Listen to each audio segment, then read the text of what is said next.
First எல்லாம் வந்து பசங்களுக்கு வந்துட்டு ஏதாவது தப்பு பண்ணாங்கன்னா கல்யாணம் பண்ணி வச்சிருவாங்கல்ல, 18 வயசு 20 வயசு அப்படிலாம். இப்ப அது மாதிரி ஆப்ஷன் இருந்தா எப்ப எந்த வயசுல நீங்க கல்யாணம் பண்ணிப்பீங்க?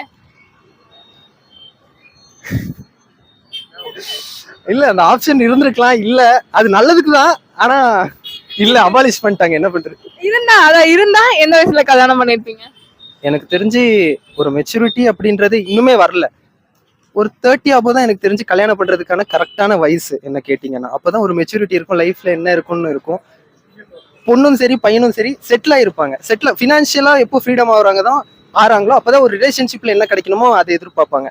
யாராரும் ஒருத்தங்க ரிலேஷன்ஷிப்ல, ஃபார் எக்ஸாம்பிள் நம்ம ஊர்ல எல்லாம் என்ன நடக்கும்னா, பொண்ணுங்க வந்து ஃபினான்ஷியலா வந்து இண்டிபெண்டா இருக்க மாட்டாங்க. அதனாலதான் ரிலேஷன்ஷிப் குள்ள போறப்போ ஓகே நமக்கு செக்யூரிட்டி கிடைச்சா போதும், பணம் இருந்தா போதும், ஒரு வீடு இருந்தா போதும், ஒரு பேசிக்கான விஷயத்துக்கு அப்பதான் செட்டில் ஆகுறாங்க. ஆனா கல்யாணம்ன்றது அதான் லைஃப் ஃபுல்லா இருக்க போறாங்க இல்லையா, அந்த செக்யூரிட்டியை தாண்டி நிறைய விஷயம் கிடைக்கணும். அப்ப வந்து 30 வயசுக்கு மேலதான் ஒரு கரெக்டான ஏஜ். சரி, ஓகே.